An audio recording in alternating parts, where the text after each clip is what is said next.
اللہ جل شانہ نے انسان پر بہت بڑا رحم اور کرم کیا ہے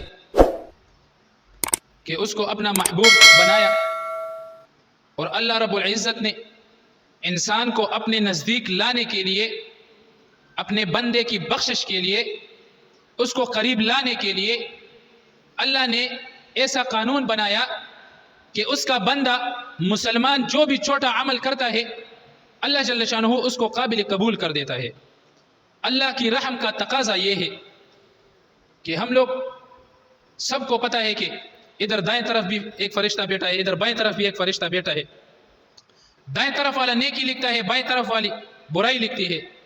اللہ کی رحم کا تقاضا یہ ہے کہ جب مسلمان کوئی گناہ کر لیتا ہے تو یہ بائیں طرف والی فرشتہ جو ہے نا وہ لکھنے لگتا ہے، تو یہ دائیں طرف والے اس کو کہتی ہے کہ نہیں ابھی مت لکھو، پھر کچھ دیر بعد پھر وہ لکھنے لگ جاتی ہے، پھر یہ دائیں طرف والی کہتی ہے کہ نہیں اب بھی مت لکھو، پھر جب تیسری بار یہ بائیں طرف والی گناہ لکھنا شروع کر دیتی ہے تو یہ دائیں طرف والی پھر کہتی ہے کہ نہیں اب بھی مت لکھو، کوئی پتہ نہیں کہ یہ اب بھی توبہ کر لے گا، اس کے پاس اب بھی بہت وقت ہے، یہ توبہ کر لے گا۔ جب یہ دائیں طرف والی کی امید بالکل ختم ہو جاتی ہے تو پھر یہ دائیں طرف والی خود اس سے کہہ دیتی ہے کہ اب لکھو۔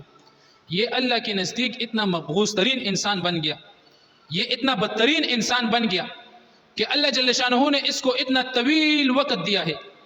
آپ لوگ دیکھ سکتے ہو نا، خود بھی دیکھتے ہو، اپنے آنکھوں سے دیکھتے ہو، ہمارے اس معاشرے میں کوئی گانے بجانے لگا دیتے، یا زیادہ تر جو ٹیلر حضرات ہیں رمضان کے مبارک مہینے میں بھی ہم خود اپنی آنکھوں سے دیکھتے ہیں، خود اپنی کانوں سے سنتے ہیں کہ رمضان المبارک کے پورے مہینے میں رات بھر وہ گانے بجانے سنتا ہے، اس وجہ سے کہ اس کے بنا مجھے کام مزہ نہیں دیتا، اور پھر صبح نہ نماز پڑھتا ہے، نہ ذکر اذکار ہے، نہ تلاوت، نہ اللہ کو یاد کرنا۔ کیسے ہمارے حالات ٹھیک ہوں گے؟ ہم کیسے اللہ کے نزدیک اپنے لیے ایک مقام پیدا کریں؟ اس کا طریقہ نہ سیکھنا چاہیے، اس کا طریقہ اپنے علماء حضرات سے پوچھیں، اہل علم سے پوچھیں، نیک بندوں کے ساتھ بیٹھیے۔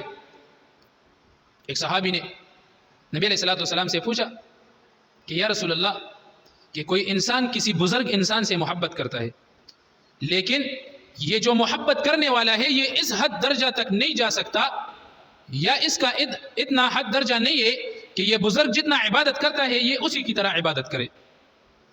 تو نبی علیہ السلام نے فرمایا کہ المرء مع من احب، انسان اسی کے ساتھ ہوگا روز قیامت کے دن جس کے ساتھ اس کی محبت ہوگی۔ اب میں یقین کے ساتھ اور دعوے کے ساتھ یہ بھی کہہ سکتا ہوں کہ اس حدیث مبارکہ کو بھی لوگوں نے بہت غلط طریقے سے استعمال کیا۔ کیسا؟ حرام کام میں مبتلا ہے، لڑکی سے پیار محبت کرتا ہے، اس کی نام پر اس سے پیار محبت کی باتیں کرتا ہے، رات بھر اس سے باتیں کرتا ہے، حرام میں مبتلا ہے۔ نکاح نہیں ہوا، نکاح ہوا تو پھر تو ٹھیک ہے، وہ اس کی اپنی بیوی ہے، رات بھر بات کرے، صبح تک بات کرے، 24 گھنٹے بات کرے، اس کے ساتھ اٹھے بیٹھے سوئے کوئی چیز بھی کرے، اس کی اپنی بیوی ہے، شریعت نے اس کو اجازت دی ہے۔ لیکن اس کے خلاف نہ نکاح ہوئی ہے، کچھ بھی نہیں ہوا، اسے مانگا بھی نہیں، صرف اپنی خواہشات اور لذت کی وجہ سے اس سے باتیں کرتا ہے، میں ایک بات آپ کو سب لوگوں کو بتاؤں، یہ غور سے سنو، لڑکے اور لڑکیاں، مرد اور عورت، مین ومین، سب سن لو کہ گناہ کی لذت، تھوڑی سی لذت کے لیے کبھی بھی مت کرنا، کیونکہ تمہارا لذت جو ہے، تمہاری خواہش، تمہارا جو ذائقہ اس گناہ سے تمہیں ملتا ہے وہ ختم ہو جائے گا، لیکن گناہ باقی رہ جائے گی، یہ روز قیامت تک تمہارے ساتھ باقی رہ جائے گی اور تمہیں جہنم تک لے جائے گی۔ بہت اچھی بات ہے، سب سن لو، اور نیکی، کسی تکلیف کی وجہ سے نیکی مت چھوڑنا، کیونکہ تکلیف ختم ہو جائے گا، نیکی باقی رہے گی، وہ تمہیں جنت تک لے جائے گی۔ یہ سب لوگ یاد رکھنا۔ ہمارے اس معاشرے میں آج کل دیکھو نا کتنی گرمی ہے، سب لوگوں نے، میں خود اپنی آنکھوں سے دیکھتا ہوں، سب لوگوں نے ڈائریکٹ بجلی لگائی ہوئی ہے، حرام میں مبتلا ہے، اے سی اپنے کمرے میں لگائی ہے، کسی نے کیا لگائے اپنی جسم کو صرف ٹھنڈک دینے کے لیے، صرف ٹھنڈک دینے کے لیے اس نے اتنا بڑا قدم اٹھایا، اس نے اتنا حرام کام کیا کہ یہ پوری امت کا وبال اس نے اپنے سر پر لے لیا، پوری امت کا وبال اس نے اپنے سر پر لے لیا، پوری امت کی گناہوں کی بوجھ اس نے اپنے سر پر ڈالی۔ کیا کر لو گے تم؟ یہ موسم یہ تبدیل ہو جائے گا، یہ پشکال، یہ اور جو بہت سے موسم ہے گرمی کے 3-4 مہینے جو ہے یہ ختم ہو جائیں گے، لیکن تمہاری گناہ جو ہے نا وہ باقی رہ جائے گی۔ ساری امت کا حق جو تم نے 2-3 مہینے استعمال کیا، اس کا حساب تم کس طرح؟ میں تو کہہ لوں گا کہ چلو جی آپ نے شراب پی لیا، بس ابھی چھوڑو، بس توبہ کرو، اللہ معاف کرنے والے، انہ غفور الرحیم، تواب الرحیم ذات ہے، چلو بس ساری عمر کے لیے توبہ کر لو، اللہ سے سچی توبہ کر لو، 2 رکعت نفل پڑھ لو، اللہ سے دعا کرو، اللہ آج سے میں نہیں پیوں گا، ٹھیک ہے جی میرا بندہ معاف کیا تمہیں۔ لیکن جب تم نے کسی دوسرے مسلمان کا حق مارا، اس کا بجلی استعمال کیا، یہ پوری امت کا حق ہے، گیس ڈائریکٹ لگایا، اس پر کھانا کھایا، اس کھانے کی وجہ سے تمہاری جسم میں توانائی، تمہاری جسم میں وٹامن، تم میں قوت آ گئی، اس قوت کی بنا پر تم روزگار کے لیے نکلے، اپنی بیوی سے ہم بستری کی، اس سے اولاد پیدا ہوئی، تو اب جائے یہ فلسفہ کدھر تک جاتا ہے؟ حرام کام کی وجہ سے تم کیا کیا کر نہیں سکتے؟ تم نے کیا کیا کر لیا حرام کام کی وجہ سے؟ کیا کیا کر لیا؟ ایک روٹی کھانے سے، حرام روٹی کھانے سے 40 دن تک اللہ جل شانہ تمہاری کوئی عمل قبول نہیں کرتا، اور اتنے بدبخت آدمی ہم نے خود دیکھے کہ یہ کہتا ہے کہ 40 دن تک ہمارا عمل کوئی قبول نہیں کرتا، ہم کچھ بھی نہیں کرتے، یہ نہیں سوچتے کہ میں اتنا مبغوض ترین انسان بن گیا کہ اللہ اب مجھے 40 دن تک اپنے قریب نہیں لائے گا، یہ نہیں کہتے، یہ کہہ دیتے ہیں کہ بس چھوڑو قبول نہیں ہوتا ہے تو بس نہیں ہوتا ہے، بس اتنا مبغوض ترین انسان۔ خدا کی قسم ہم نے اپنے آپ میں یہود اور نصارہ اور یہ غیر اللہ کی جو طریقے ہیں، غیر اللہ کا جو سوچ، غیر اللہ کا جو ایمانی تقاضا ہے، اس کا جو عقیدہ ہے کہ آخرت میں کچھ بھی نہیں ہے، آخرت میں کچھ بھی نہیں ہے، بس یہ دنیا ہے، بس اس میں جو کچھ بھی کر سکتے ہو کر لو، جو کچھ بھی کر سکتے ہو کر لو۔ خدا کی قسم اسی طرح مسلمان نے بھی اپنا عقیدہ بنایا ہے کہ بس مال جمع کر لو، جائیداد جمع کر لو، چھوڑو بھائی کو، چھوڑو ماں باپ کو، چھوڑو بہن کو، باڑ میں جائے سب۔ خدا کی قسم اسی طرح تمہیں خدا بھی روز قیامت کہے گا کہ باڑ میں جائے تم، جہنم میں جاؤ تم۔ فرشتوں کو کہے گا کہ اس کو جہنم میں پھینک دو اس کو، منہ کے بل اسے جہنم میں پھینک دو۔ ہمیں خدا کا کوئی خوف نہیں، خدا کا کوئی ڈر بھی نہیں۔ خدا کی قسم ہم جب کوئی گناہ کرتا ہے تو ہم بالکل بھی یہ نہیں سوچتے کہ اوپر کون بیٹھا ہے، ہمارے سر پر وہ بادشاہ جو بیٹھا ہے وہ کون ہے، اس کی کیا حقیقت ہے، اس کو کیسے پہچانیں گے؟ ہم رات بھر لڑکیوں کے ساتھ حرام کام میں مبتلا ہے، خدا ہمیں نہیں دیکھتا۔ چلو ٹھیک ہے، میں یہ سمجھ لیتا ہوں کہ تم گھر چلے گئے، ایک کمرے ایک کونے میں بیٹھ گئے، تم نے موبائل نکالا، اس پر لڑکیوں کے ساتھ باتیں کی، اس پر ویڈیو کال کی، اس کے کپڑے اتارے، اس کی عزت نیلام کی۔ کل تمہارے بہن کے ساتھ، تمہاری ماں کے ساتھ کوئی یہ حرکت کرے، تم برداشت کر لو گے؟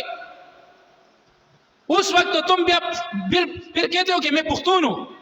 باڑ میں جائے تمہاری یہ پختونی، باڑ میں جائے تمہاری یہ جذبہ کہ دوسروں کی بہن کے لیے یہ جذبہ نہیں، اور اپنی ماں بہن کے لیے ہے۔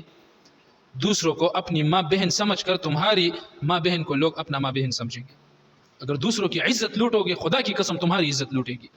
تمہاری ماں بہن سے نہیں نکلے گی، تمہاری بیوی سے نکلے گی، تمہارے بیٹیوں سے نکلے گی، تمہارے بیٹوں سے نکلے گی، تمہارے پوتوں سے نکلے گی۔ جب تم کسی دوسرے کی عزت کے ساتھ کھیلتے ہو، کیا سمجھتے ہو تم دوسرے کی عزت کو؟ کیا تمہاری کوئی عزت نہیں ہے؟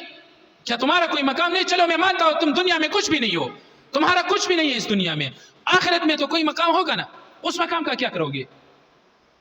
وما خلقت الجن والانس الا ليعبدون، اللہ جل شانہ فرماتے ہیں میں نے انس اور جنس کو محض اپنی عبادت کے لیے بنایا ہے، نہ کہ کسی کی عزت لوٹنے کے لیے، نہ کہ کسی کے حرام مال کھانے کے لیے، نہ کہ کسی کے حق مارنے کے لیے، کسی کو قتل کرنے کے لیے، کسی کو اذیت اور تکلیف دینے کے لیے۔ اس کے لیے میں نے اپنے بندے کو نہیں بنایا، میں نے اپنی عبادت کے لیے بنایا کہ وہ میری عبادت کرے، مجھے راضی کرے، میں اس کا رب ہوں۔ اللہ رب العزت، خدا کی قسم، اس رب کی قسم کہتا ہوں، اللہ اتنا ناراض ہوتا ہے، اتنا خفا ہوتا ہے اور اتنا غضب اور جلال میں آتا ہے جب اس کا بندہ اس کو چھوڑ کر کسی اور کی در جائے اور اس سے مانگے۔ اللہ اس سے بہت ناراض ہوتا ہے، اور خدا کی قسم یہی حال ہماری ہے، ہم نے خدا کو چھوڑا ہے، یہ ہمارے اوپر جو مسلط ہوئے پاکستان کے جو حکمران تھے یہ ہمارے اوپر مسلط ہے، یہ کس وجہ سے؟ ہمارے اعمال کی وجہ سے. یہ جو اس طرح ظالم اور جابر حکمران ہمارے اوپر اللہ نے مسلط کیے، یہ اس کس طرح؟ یہ ہمارے اعمال کی وجہ ہے. اعمالکم عمالکم، ہمارے اعمال ہمارے حکمران ہیں. اپنے اعمال کو ٹھیک کرنا ہے، اپنے رشتہ داری کو قائم رکھنا ہے، اپنی عبادت کو اس کو صحیح طرح ادا کر لینا ہے، اپنے پیغمبر اپنے محبوب کو پہچاننا ہے، اپنے رب کو پہچاننا ہے. تو میرے بھائیو، اپنی رب کی طرف آؤ، اپنی خدا کی طرف آؤ، اپنے محبوب حضرت محمد مصطفیٰ صلی اللہ علیہ وسلم اس کی تعلیمات اپناؤ. کچھ بھی نہیں رکھا اس دنیا میں. وَمَا الْحَيَاةُ الدُّنْيَا إِلَّا مَتَاعُ الْغُرُورِ، یہ دنیا کی سامان یہ کیا ہے؟ یہ محض دھوکہ ہے، دھوکہ، کچھ بھی نہیں ہے. خدا کی قسم آپ لوگوں نے اپنی آنکھوں سے دیکھا ہوگا کتنا زمیندار بڑا مالدار انسان جو کروڑ اور اربوں کا مالک ہے، جب اس سے روح نکل جائے تو وہ مردار پڑا ہے، اس کا کچھ بھی کام نہیں ہے. وہ مال کام آیا جو اس نے کھایا اور اپنی زندگی میں اپنے سے پہلے آگے جو ہے نا وہ بھیجا آخرت کے لیے. کس طرح بھیجا؟ یتیموں، غریبوں، علماء، مدارس، طلباء، ضرورت مند، حاجت مند، اس سب لوگوں کی خیال رکھی.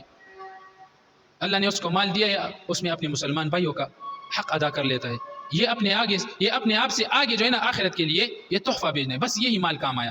اب جو تم مر گئے، مردار ہو گئے، جو تمہاری موت کے بعد جو تم سے دنیا میں جو مال جو رہ گیا وہ تمہارا نہیں ہے، وہ تمہارے ورثاء کا ہے. ہم نے خود اپنی آنکھوں سے دیکھا ہے، ہم خود اب بھی دیکھتے ہیں کہ انسان مر گیا، ہم خود اپنی آنکھوں سے دیکھ رہے ہیں کہ اس کی مال کس طرح لوٹ رہی ہے، کس طرح دوسروں کا حق فخر سے مار رہے ہیں کہ نہیں اس میں تمہارا کچھ بھی نہیں ہوتا، نہیں یہ تمہارا نہیں ہے، یہ ہمارا ہے. کس لیے؟ چند پیسوں کے لیے. ان بطش ربک لشدید، خدا کی قسم جب تمہیں خدا پکڑ لے گا نا تو کوئی تمہیں اسے رہا نہیں کر سکتا، کوئی بھی خدا کے سامنے نہیں آ سکتا. تو میرے عزیز بھائیو بہنوں، اپنے رب کو راضی کرو، اپنے رب کی طرف آؤ.